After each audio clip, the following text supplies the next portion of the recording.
Morning guys, my name's Jamie. And I'm Jess. And today we want to give you a behind the scenes tour of Cosmorac's coffee.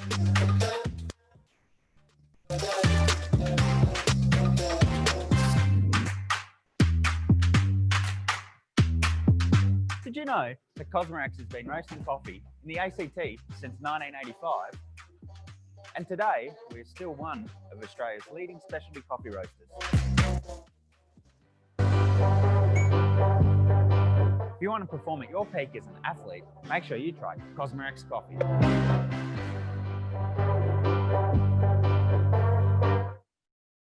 Hi, and welcome to this month's Bay Games online get-together.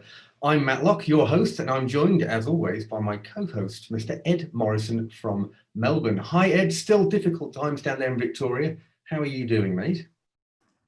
G'day, Matt. I'm doing okay, mate. Yeah, Victoria's copping it pretty hard at the moment, but I think throughout this time when you and me met up, I've said that we are going to get through this and we'll stick together. And they're cliches that we keep using, but we keep using them because they are true. But we're doing okay down here in Vic. How are you going up in Jervis Bay?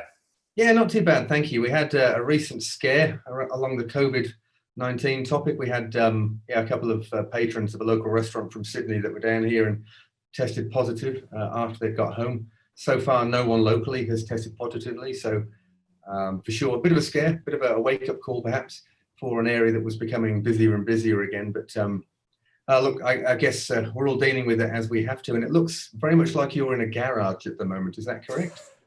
Yeah, that's correct. Part of the Victorian or the Melbourne Metropolitan Stage 4 lockdown is there's only really a handful of reasons you would leave your house. And one of them is to go shopping, and the other one is to potentially seek some medical care. But recently, when we've had these get-togethers on Sunday, I've been able to go into my gym, which is no more than about 400 metres around the corner from me, but not at the moment. I'm not allowed in that facility at the moment. So here we are. I've done a lot of Zoom in my garage, and particularly effective, and I've been looking forward to this all week. So we will make it work from my garage, that's for sure. That's exactly right. Well, we appreciate you being available and being online with us here. Now, tonight's subject is one that could be described as being for the ladies. But if you're a guy, it's actually for you too. And if you're a personal trainer or coach, you too need to know this stuff. Whilst what we're going to talk about has a bias towards physiological considerations for that of female athletes, much of it is important regardless of sporting endeavours. And why? Well, because the continuum of a person's life can be divided into several stages, each characterised by certain features. Accompanied by considerable hormonal changes, the physiological life stages for female athletes matter greatly, and those are what we're going to talk about tonight. But first, before we meet our guests, I'd like to welcome our audience here within the Zoom room and to everyone watching this right now on our website or our Facebook page. If you have any questions you'd like to ask either of our guests tonight, just comment under the Facebook Live feed and we'll do our best to get to them. Don't be shy, we're live and this is your chance to have your questions answered. Of course, the same is true if you're here with us inside the Zoom room. Pop your questions in the chat box and you may get to ask our guests directly when we open up the floor a little later. Now, okay, our first guest tonight is someone that many of you either know or know of. He served 9 honourable years of service in the US military special operations community. This took him over many borders where he faced extreme situations, where being fit was not just a hobby or a sport, it was a necessity for survival. Since leaving the military, he co-founded Wonderfit Retreats with his beautiful wife, Carrie, and it's a travel and tour company that takes you on unforgettable fitness retreats to some amazing locations around the planet. He's also the creator of The Program, which is app-based fitness programming that's designed for athletes of all levels and something we're going to hear a little bit more about during our chat tonight. But that's not all. You see, I'm talking about Will Henke, and that means he's also an integral part of our team here at Bay Games. Will is head of programming for all of our events now, and with COVID-19 disrupting all of our plans this year, he and his coaches have been busy rewriting the programming for the Grand Slam and, most recently, the unstoppable edition of the now online Bay Games 2020. All right, that's a big intro, but anything less wouldn't have been enough. Will, good morning. Your time in sunny Portugal. I always look forward to chatting with you, and this get-together is no exception. How are you doing at your end? Yeah, good, Matt. Thanks. How you doing, Ed? Matt? G'day, Will. How are you? Yeah, no, things are good. Portugal is nice. It's about 10 a.m. here, so a little bit earlier than you guys there in Australia. And what the audience doesn't have the advantage of seeing, which you showed us just before we went on air, is if you were, and we don't need to, but if you were to swing your computer around, you're actually overlooking some beautiful parkland and then the ocean. It's a pretty nice part of Portugal where you are. Huh? Yeah, Ericeira is a small little like surf village, about maybe 45 minutes outside of Lisbon. If you guys haven't been, or you've been to Portugal, never been here, highly recommend it. Yeah, absolutely. Well, thank you. And we appreciate you joining us, Will. Ed, I'm going to hand over to you and you can introduce our second guest for this evening. No worries, Matt. Well, I feel a bit guilty, I must say. I do not have an introduction the same length as Matt's, but that's because I figured that our next guest would be much more interesting to speak about herself rather than have me speak about her. Our next guest is Courtenay Polock. Now, Courtenay is an exercise physiologist and cares deeply about improving the health and happiness of all women on the planet. In her spare time, you can find her riding her dirt bike around the trails in Sydney, and she's a wonderful athlete in her own right and also an expert on tonight's topic. Courtenay, welcome. Thanks. How you going? I'm going very well, mate. How are you now? Where are you, in fact, just so our viewers understand how we're putting tonight together? I am in Sydney, actually. So in the Sutherland Shire in Sydney. Okay, awesome. Well, we're covering a few different corners of the globe. Courtenay, I'm really looking forward to tonight's topic and hearing from you. And when me and Matt were prepping for this the other day, he was good enough to let me know that when he first spoke to you about this issue, about incontinence in sport, particularly urinary incontinence for women, he sort of tiptoed around the point and didn't want to use particular language. Do you think that's something that's prevalent? Do you think that's something that some people struggle to talk about, even professionals in the industry like trainers? Yes, 100% I agree with that. It is very much a taboo topic still that lots of people have problems talking about, especially using the correct terminology. I mean, incontinence sounds a little bit confronting for a lot of people. So they definitely do tiptoe around, especially either ladies themselves, trainers, healthcare professionals aren't so bad because they're in that realm a little bit more, but yeah, they definitely aren't as forward as what I would like them to be. So hopefully that changes. It's interesting that you mentioned about medical professionals and sports scientists and things like that, because you're an exercise physiologist, and I thought it might be helpful for our audience to get a clear picture of what an exercise physiologist is, because I think it's one of those terms that you sort of hear frequently, particularly if you're in this space, but maybe the actual specifics of it aren't super clear to a lot of people. Yeah, so exercise physiologists are university qualified. We fall into the allied health sector, so on the same line as physios, chiros type work as well. And we use exercise basically for special cohorts of people in terms of chronic or complex health conditions. So it's sort of like we would prescribe different variations of exercise to help with symptoms or prevent certain lifestyle diseases, as well as help manage conditions that they might already have. So there's heaps of different things we can do. You mostly fall into different categories depending on what you kind of specialize in once you've finished your degree and work your way through your career. But yeah, I kind of think lots of people confuse us a bit with physios, even though we do help with chronic injuries. I think they just pop us in there. So we're a little bit more varied in terms of chronic and complex health conditions as well. Okay, absolutely. Well, thank you for that clarification. Guys, let's get stuck into tonight. And I think Courtenay, I'll start with you, and Will, I'd love to hear your thoughts on this topic as well. Courtenay, your work with Matt that I've been reading recently, an idea that I kept coming back to was this idea that it's common, but it's not normal. And that speaks to not only the idea of incontinence, but also a range of different injuries we might see in exercise, like runners getting knee pain or people that lifting weights get back pain. But bringing it back to this issue of incontinence in particular, when did that happen, that people sort of thought, so many people are suffering from this, so it's not a big deal, it's not problematic if it's happening to you because it's happening to everybody? Yeah, I think the most common issue is around, most people will link it to pregnancy.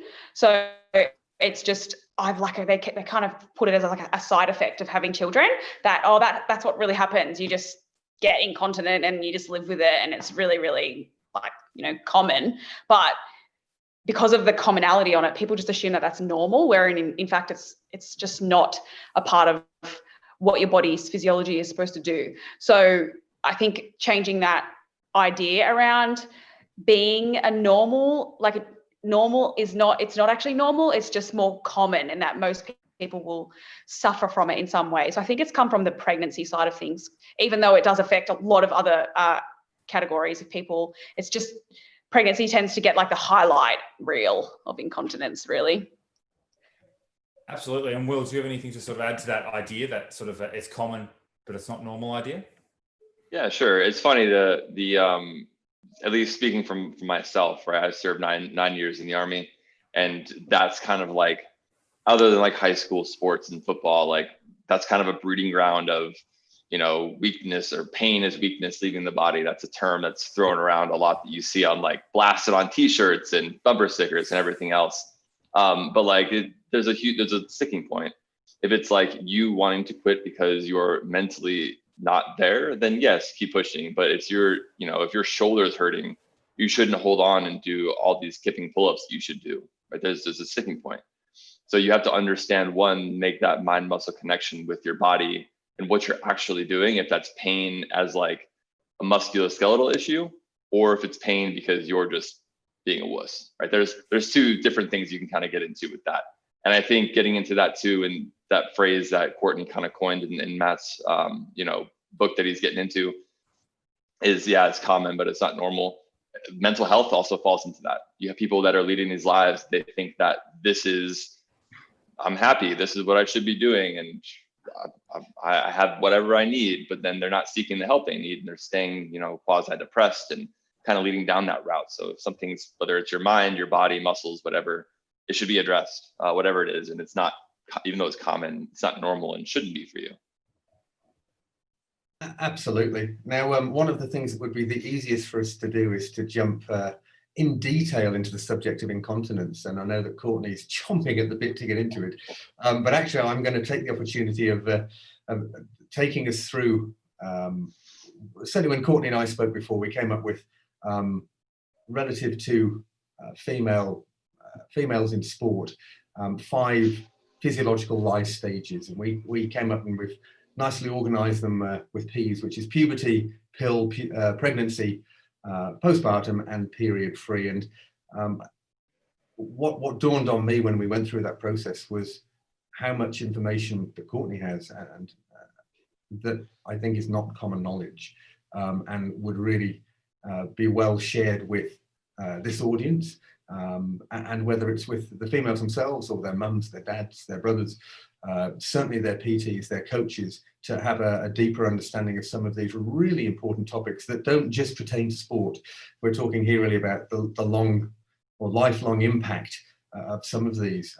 So with your blessing, Courtenay, if you don't mind, I know that we started with puberty because, yes, a life stage would be us as a baby, but in the context of everyday athletes, we went straight to where sports come into play in our lives, which is, let's say for argument's sake, adolescence or young adulthood. Would you agree?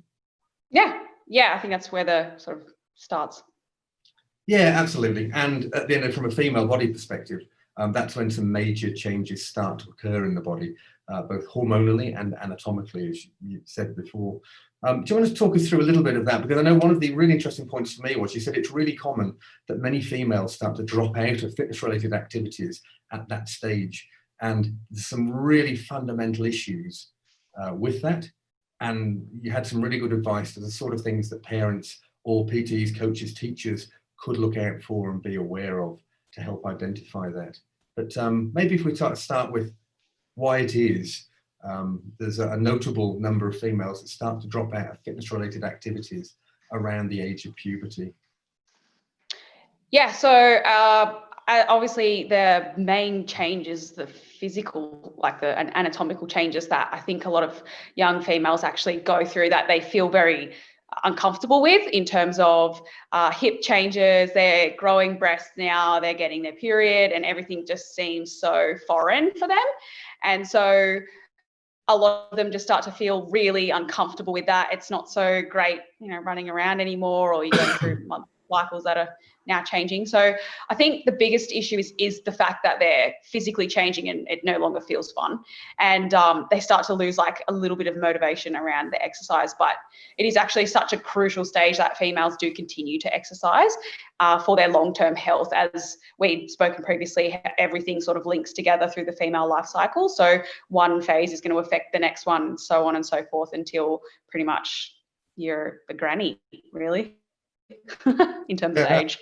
And what I mean, some of those are what I mean, some examples, because some of them are almost frightening to learn. When it was in particular around bone density, for example. I mean, I'm in my 40s, and I've been told when I hit 40 plus, then doing weight bearing exercises becomes more important because of bone density and so on. I actually wasn't aware how important it was during that early stage in male and females' lives, but here we're talking predominantly about females.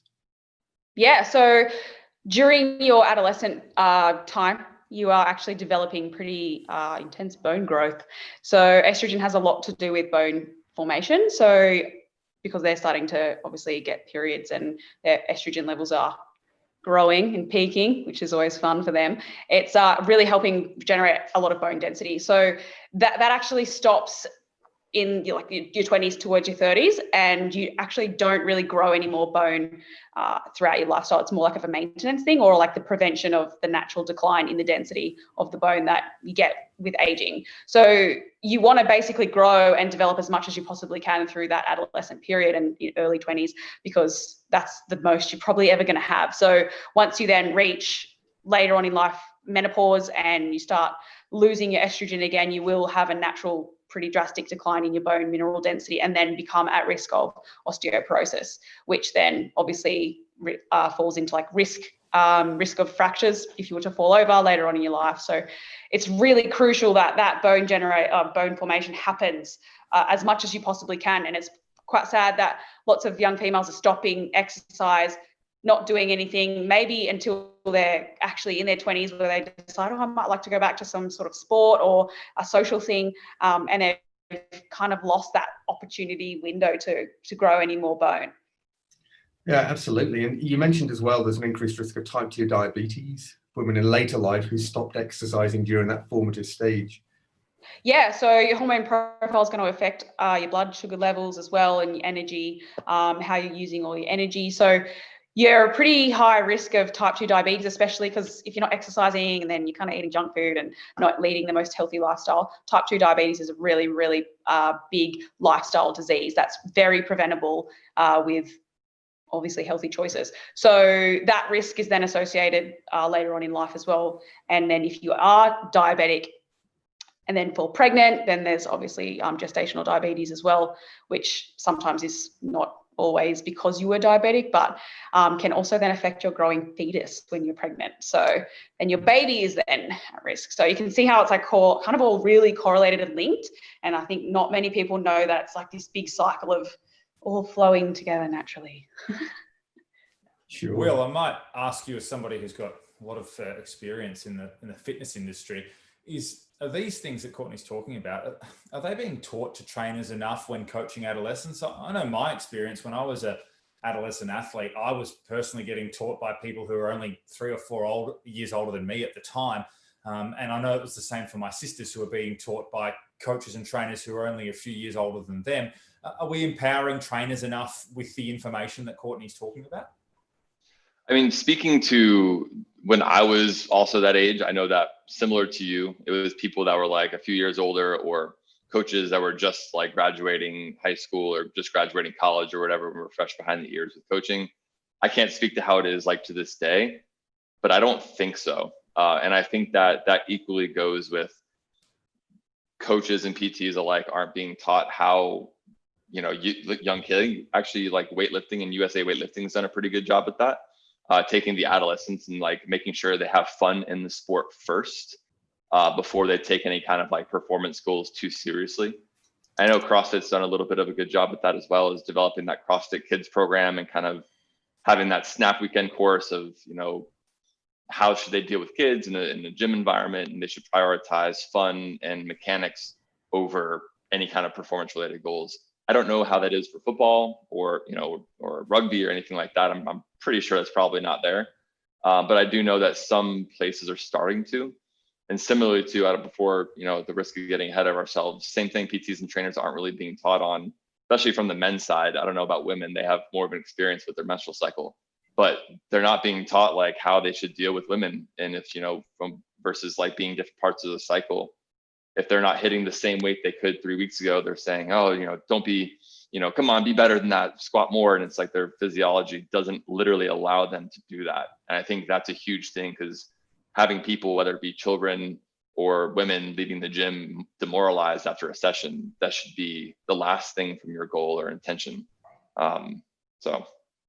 Yeah, I couldn't agree more. And I think you're highlighting the importance of having an understanding of that stuff. So you're not just, beating up on people who, like you said, their physiology is not allowing them to get the results that perhaps the trainer is expecting. And I think that leads really nicely. We've had a few really good questions sent in for this evening, and I'd like to hear both of your thoughts on this. This was sent in by somebody anonymously, and I'll read it verbatim for you guys. I'm a male PT, and I would feel really awkward about discussing a menstrual cycle or contraception with my female clients.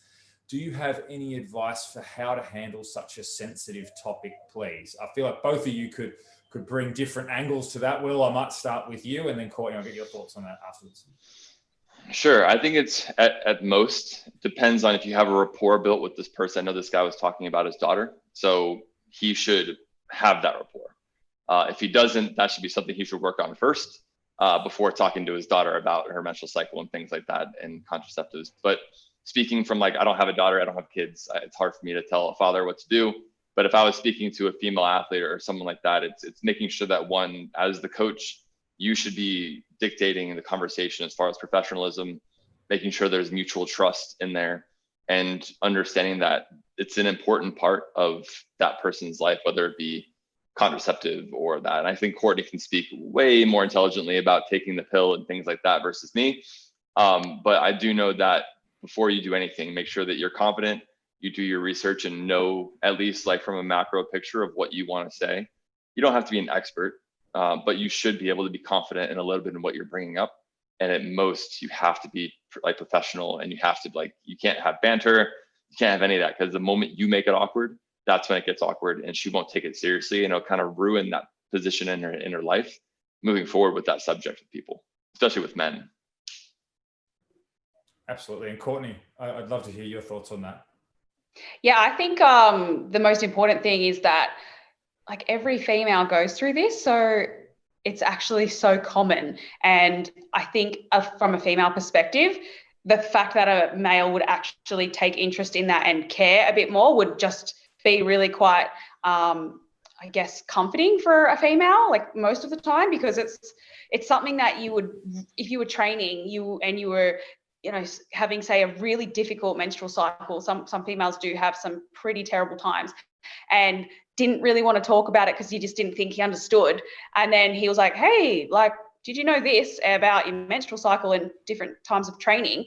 It would just be a bit of a relief to think oh, actually, maybe I can talk about this, and he'll know that I can't train super hard today, or I'm not going to max lift today because I'm not strong enough and I feel terrible. So there's almost this comfort and relief feeling of being able to talk about it a little bit openly rather than hiding it, thinking males don't really want to talk about this because it's something that they don't deal with. So I think that in itself would be quite a good way to approach it. Or in terms of if you're knowledgeable and you've educated yourself, sometimes there's females that don't actually know anything about their own menstrual cycle. They just deal with it every month and that's it.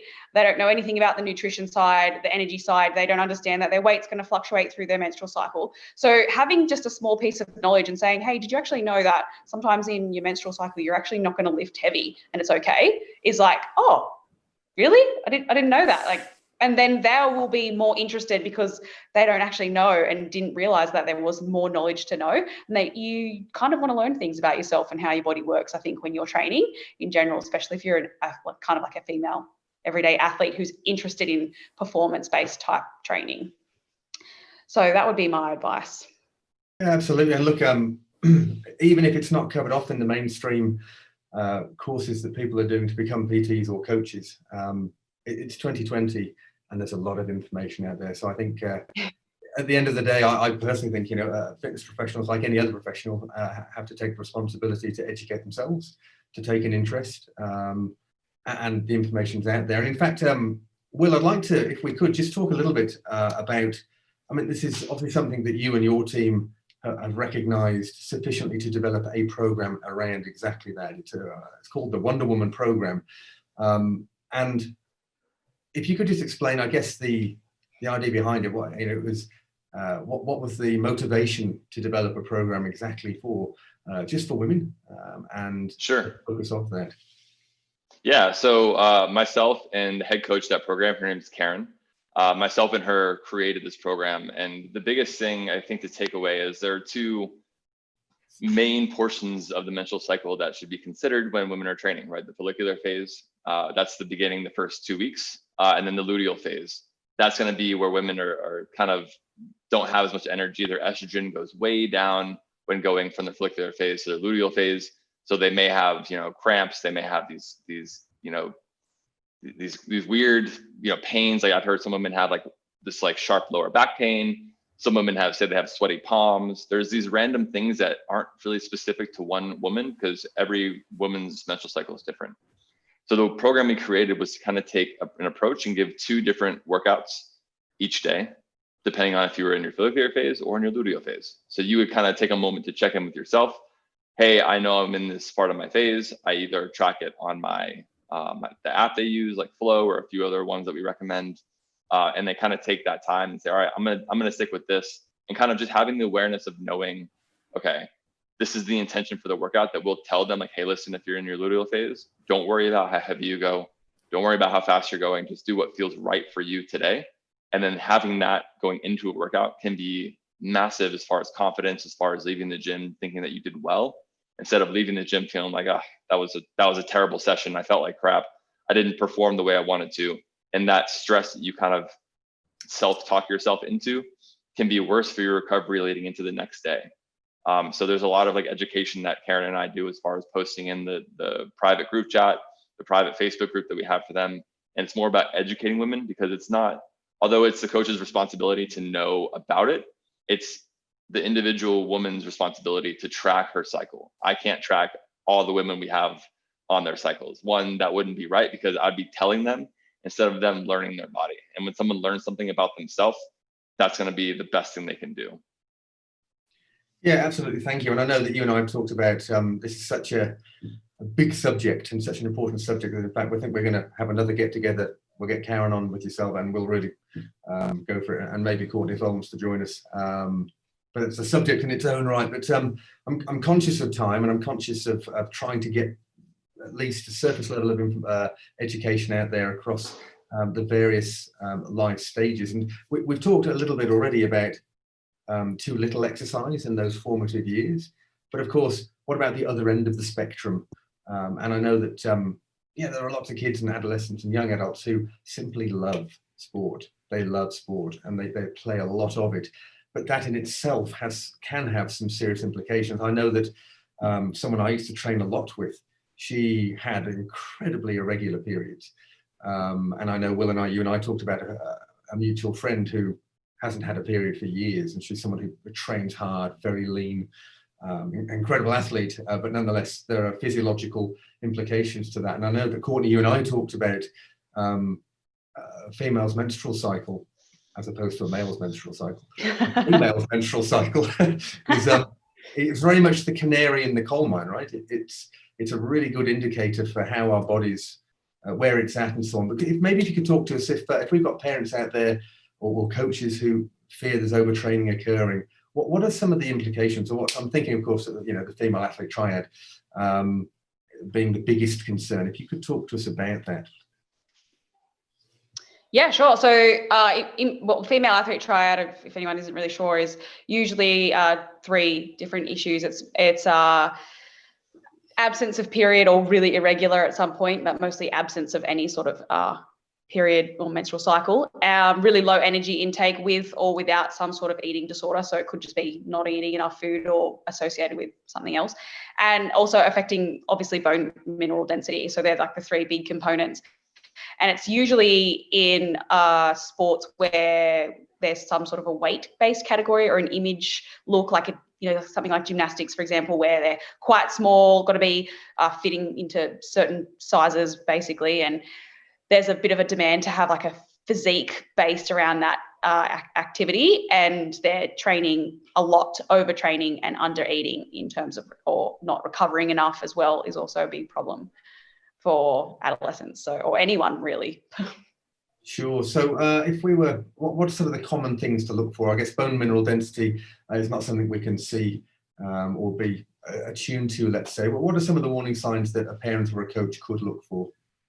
Yeah, so mood is a huge one, based on overtraining, like that people are going to change their moods, whether they're low, pretty low, obviously low. Mood, energy, injuries, like recurring injuries that just don't seem to heal is a big one. If you're a female and your menstrual cycle is just not the same as it's normally been, or is starting to show irregularities, or you're starting to experience, say, missing periods, or they're extra long, or they're just different to what they have normally been, that's a pretty big one. Sleep pattern, are you sleeping well? Are you not sleeping well? Just general motivation as well. Are you starting to like hate your particular sport? Maybe you're starting to notice, if, for example, if you have a child and they're just starting to really dislike something that they're doing, all those things together, different for everybody, is going to paint a picture of how well they're coping with the training load, or whether they're getting enough rest, or whether they're getting enough nutrition to combat their amount of training that they're doing. Yeah, sure. So, certainly, so the regularity of menstruation or the period, you said a lot of women are not really that in tune with it. They kind of, it arrives, they deal with it and move on. So you would advise your clients, for example, anyone to track their periods more accurately? Yeah, 100%.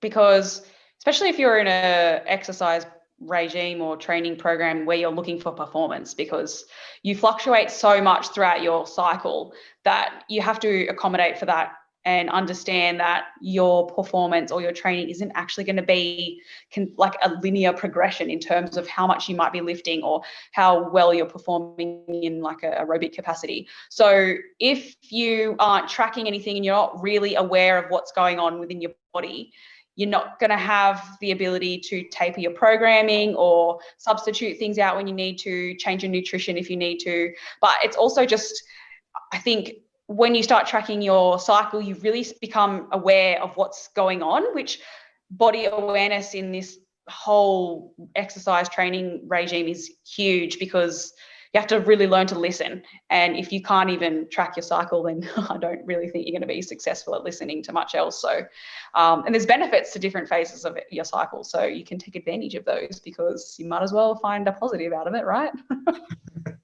I think that it's even really important to note too, like as far as like Courtney mentioned the performance side, yes, but I know like this audience is kind of like more so toward the everyday athlete. So I think looking at some of the benefits and risks during that are important. So women, according to men, their ligaments are a lot more relaxed than men normally. So if they go into a phase of their cycle, they're more likely to be prone to an ACL tear because their ligaments relax a lot more than men.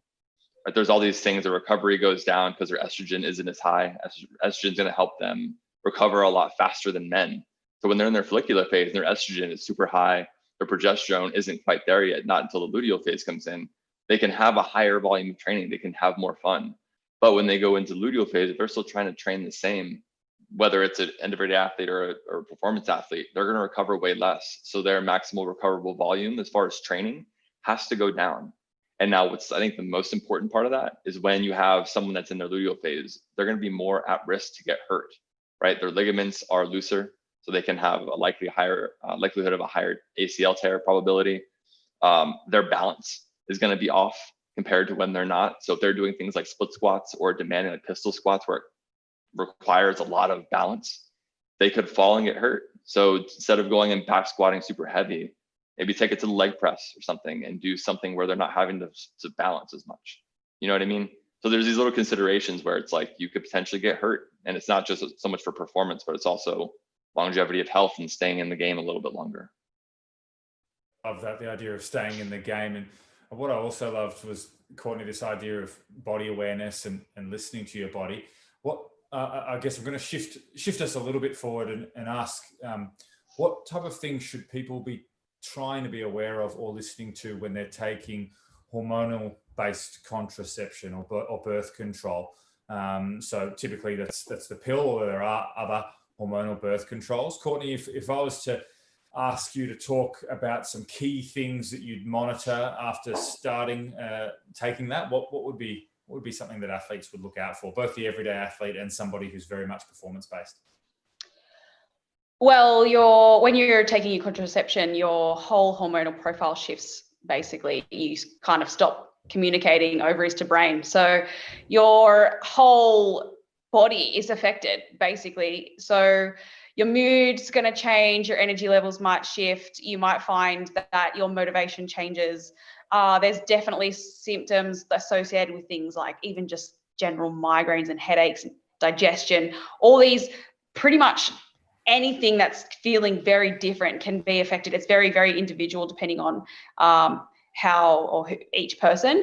However, this is stuff that is also not really told to you when you're given contraception. So it's really important that you are a little bit more educated about your choice when having or when deciding to take some sort of contraception pill. So I think that is the biggest problem, and being aware of any changes that are associated with that time is really important, because it will affect your performance based on basically your hormone profile. So those are most of the things I would try and communicate to my clients, but it is so individual. There is so much variation and so many effects that often aren't even recognized as being pill associated. So people, don't necessarily assume their mood changes are coming from the pill unless it's like drastic. Most women will go crazy and think, oh, that's definitely the pill, but definitely like just motivation in general is one that's affected. So if you've lost motivation for training or even going to work, it doesn't have to be training related.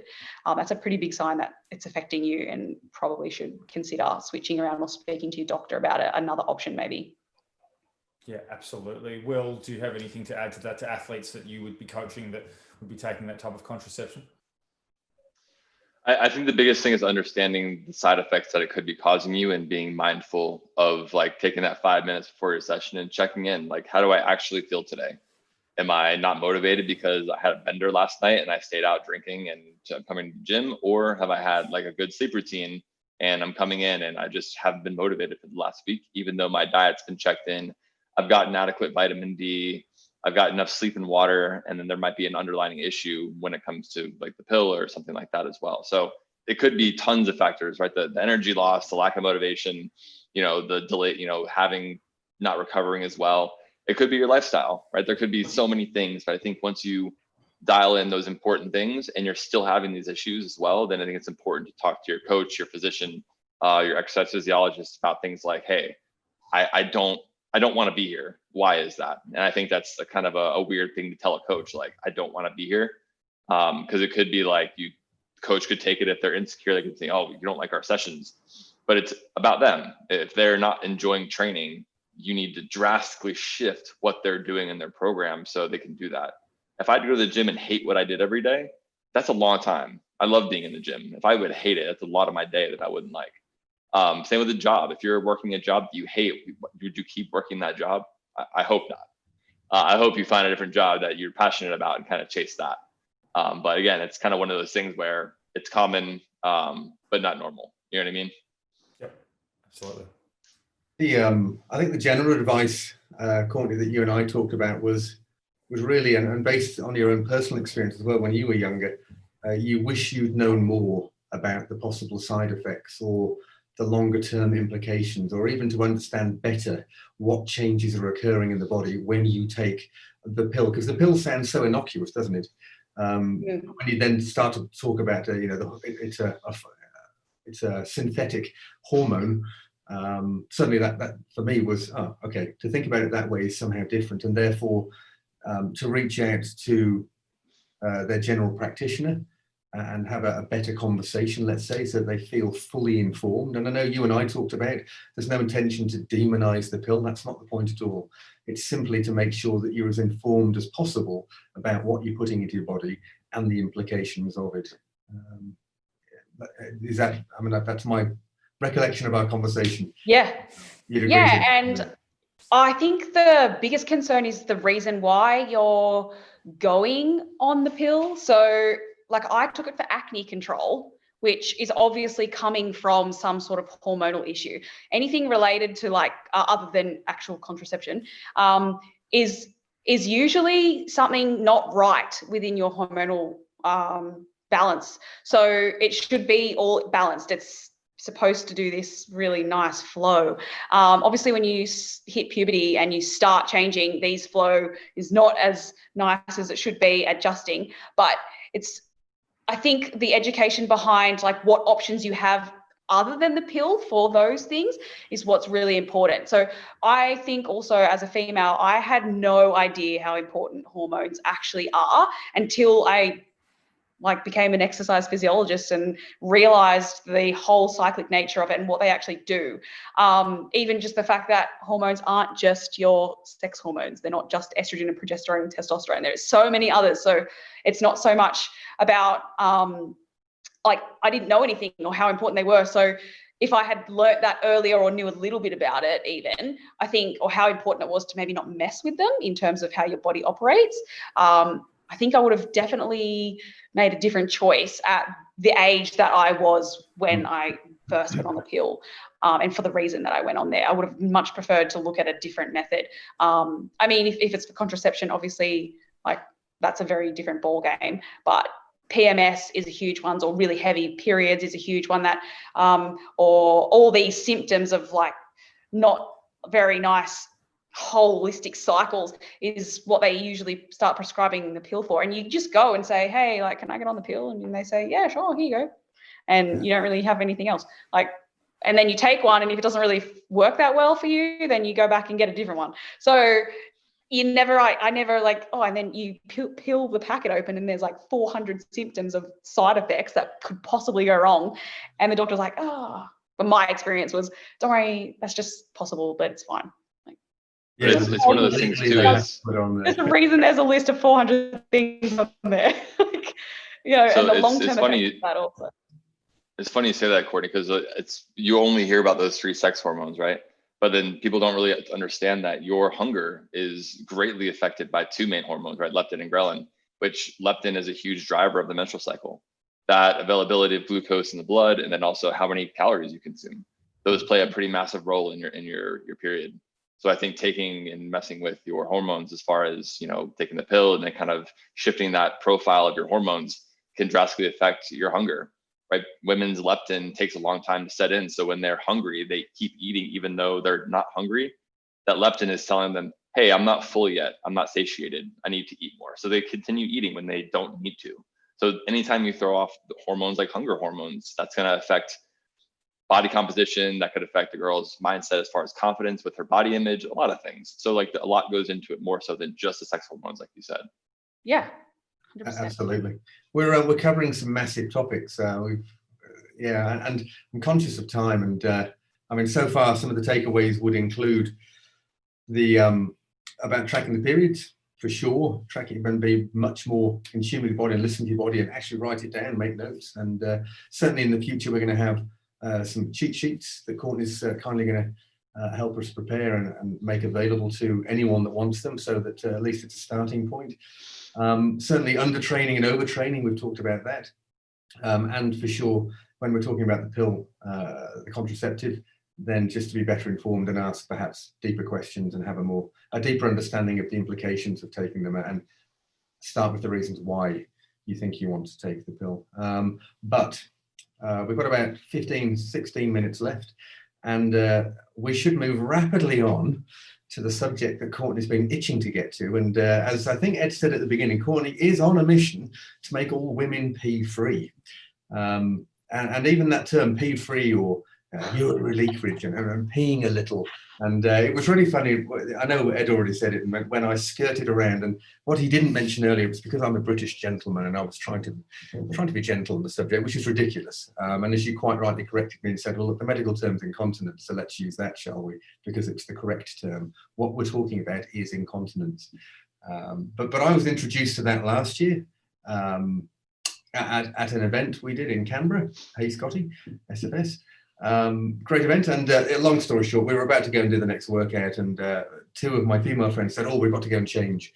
We've got to put our black shorts on. I went, oh really, that's a little bit vain, isn't it? Like costume change based on an event. And they looked at me and just started laughing, and they said, you have no idea, do you? I was like, nope.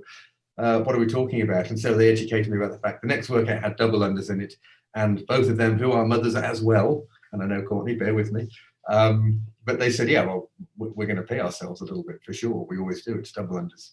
That's just what happens. And I don't know that they use the word it's normal, but for them, it's accepted. It's normal. It's just what it is. That's what happens. So we wanted to help, I guess, get the message across that you're wonderfully passionate about, that it, as Ed said earlier, and he was quoting you, that even though it's really common, it's not normal.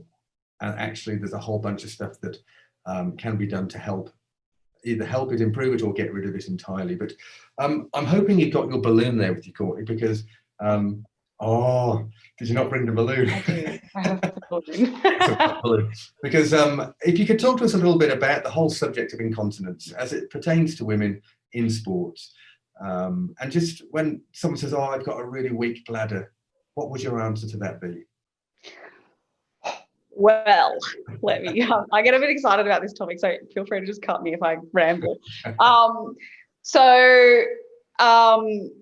do I even start? But if you have a weak bladder, sometimes it's actually like women get really confused with the whole weak bladder thing, because there is actually like sensitivity of the bladder, which becomes hyperactive maybe, and you are constantly going to the bathroom. However, most of the time in terms of incontinence, or most of the things that I see that's more common, especially in the athlete world, is like a pressure-based incontinence that's associated with pelvic floor issues. So it could be weakness or tightness, something's not working correctly in that core-based unit. That's actually creating this incontinence rather than a weak bladder. So obviously this is generalized. Lots of this is very individualized to people, so your symptoms could be different. So I just want to make that pretty clear that this is just sort of generalizations I'm talking about. But it is pretty much that system, core canister system, which I'll actually, let me just grab my balloon right now. Yeah, go grab your balloon. We did an outtake after Courtney and I chatted the first time, and she went, we've got to start recording again. You haven't seen my balloon. Oh, this is totally not my original idea, by the way. So own it. Don't worry about it. But and it's deflated a little bit since last time.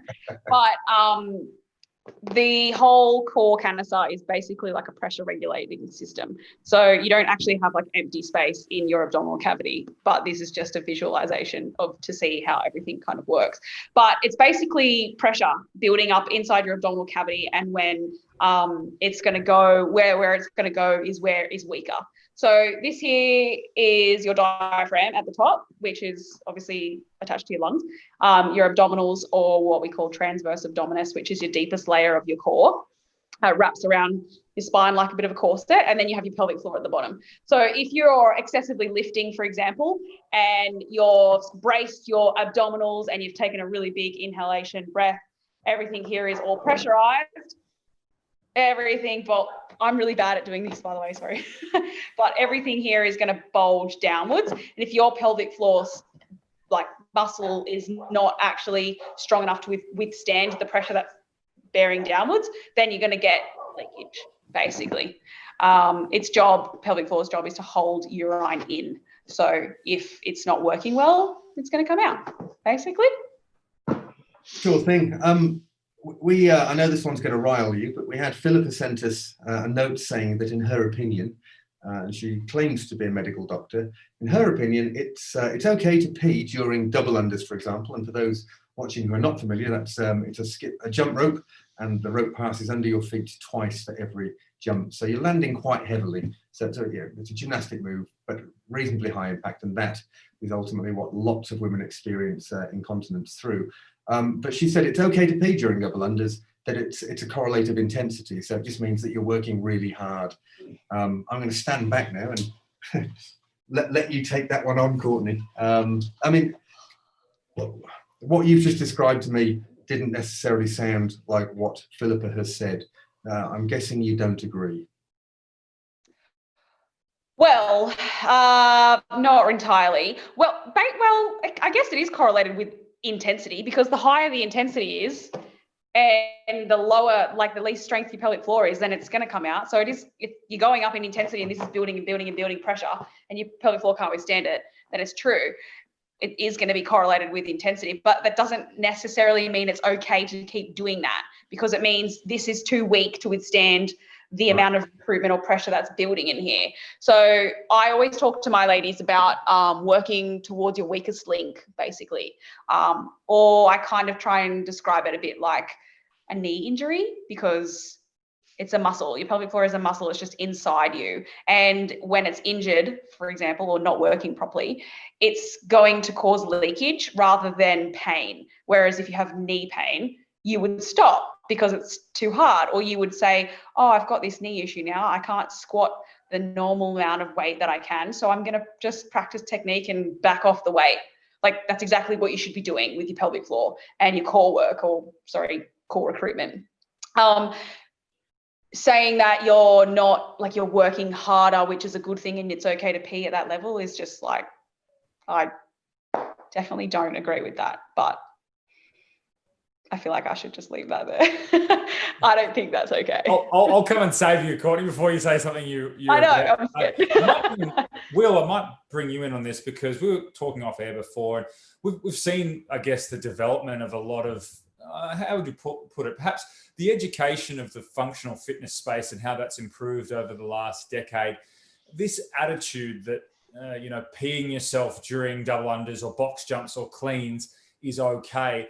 I guess we've probably seen functional fitness competitions where people have in fact done that, and it sort of gets brushed off by athletes sometimes. It's just, oh yeah, that's just what happens to me, and as long as I'm finishing first, then it's not a big deal. I don't see it as a problem. How do we sort of turn the tide on that? That it's like, hey, it doesn't really matter if you're finishing first. This is not something that's okay. Just like, kind of doesn't matter if you're finishing first if you've got a rounded back. Like that's a problem that we wouldn't want people to try and replicate. Right. It's one of those things where I think the coach has to be, again, they have to give a shit enough to learn about it and say something, and not be like, oh yeah, like go get a mop and clean that up, clean up on aisle 4. Instead of like making banter and joking about it, they should be like, listen, I see that you have leakage. That means your pelvic floor is weak, and that's a muscle that you need to have in order to lift safely.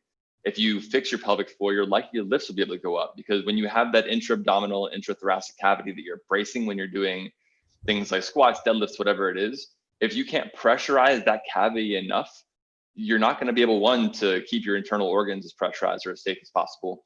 And 2, you're not going to be able to utilize that pressurization to help you lift more. So when it comes to performance athletes, it's imperative. You don't see a lot of elite level Olympic lifters, when a girl catches a snatch, you don't see them start peeing everywhere.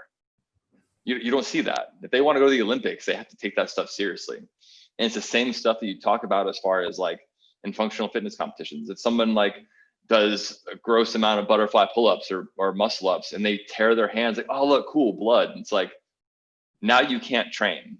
Like, now you can't train anymore, or you have to train around that. Or, there's so many things that goes into, but at least with that, they can't continue because their body's telling them like, I can't grab the bar, don't do that. Same thing, with the pelvic floor. They don't have the ability to do that because it doesn't hurt. And I think that's a pretty big issue, and that I've seen. And I think it's just bringing awareness to it, like, hey, this isn't funny. Like, you should probably get that looked at, and here's a recommendation to go, or some pelvic floor exercises at a very brief level. I know there's different phases or different stages of urinary incontinence and pelvic floor dysfunction.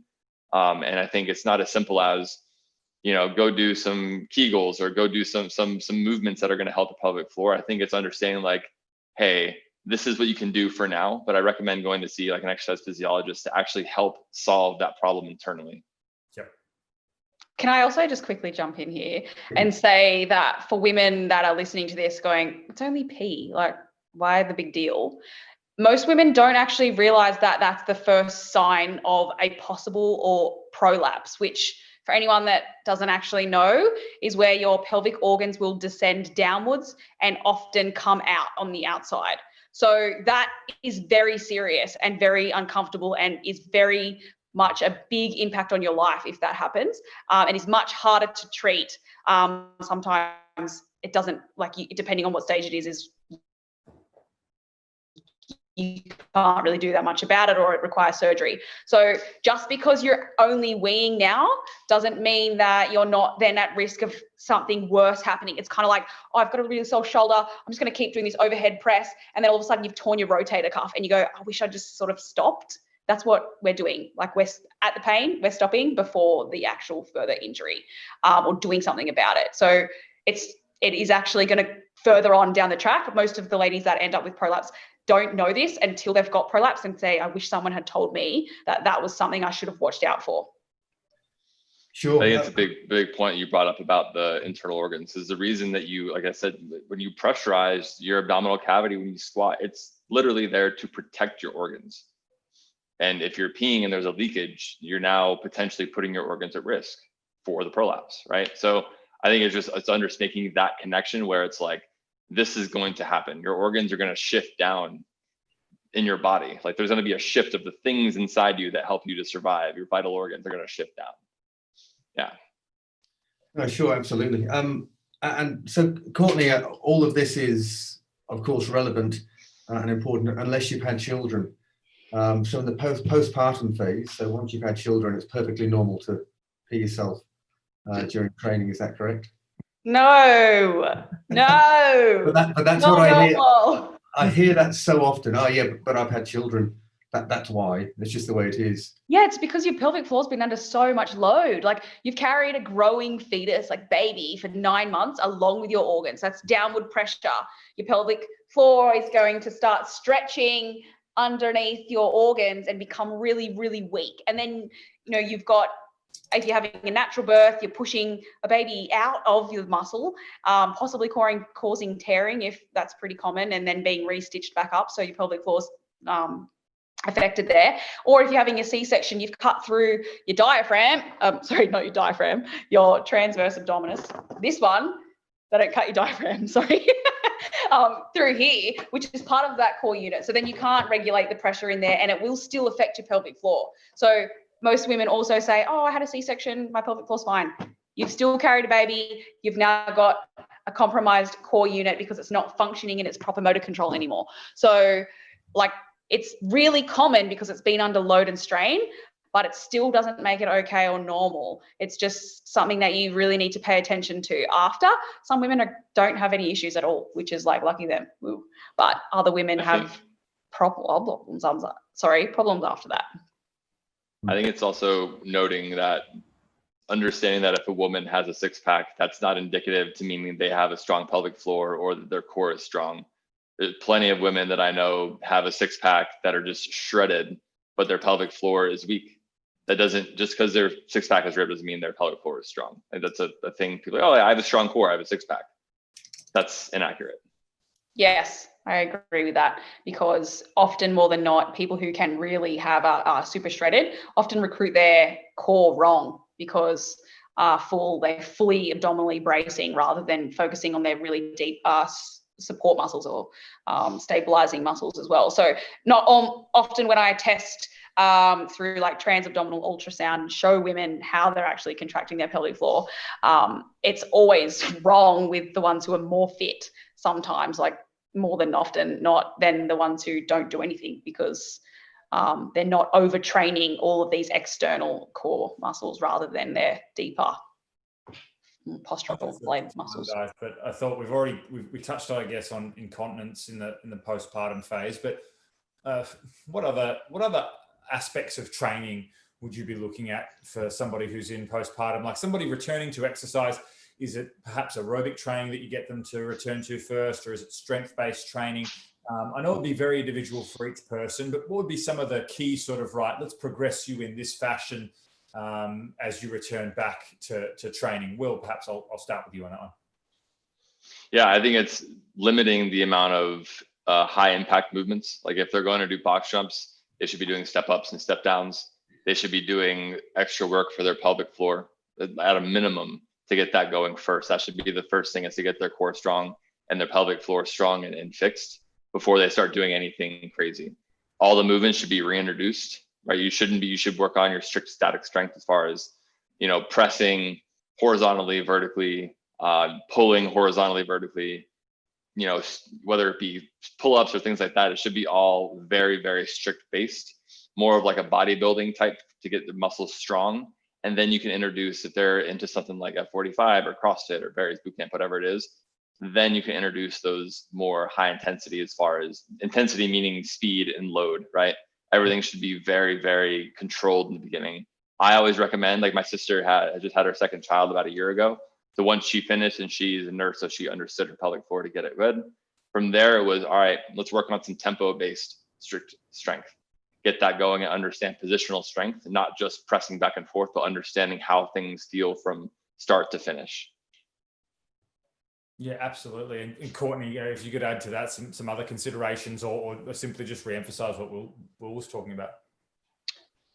Yeah, I am a really big believer in trying to help women understand that their body is going to be capable of things that are very different to what they were pre-pregnancy or pre-baby. So I get a lot of women that want to return back to exactly what they were pre-pregnancy, but their body has shifted so much. So they're often learning body awareness again, balance, and their center of gravity is always different. They just don't ever feel the same. So reconnecting with all of that is my initial form of like where I would go first with returning to exercise.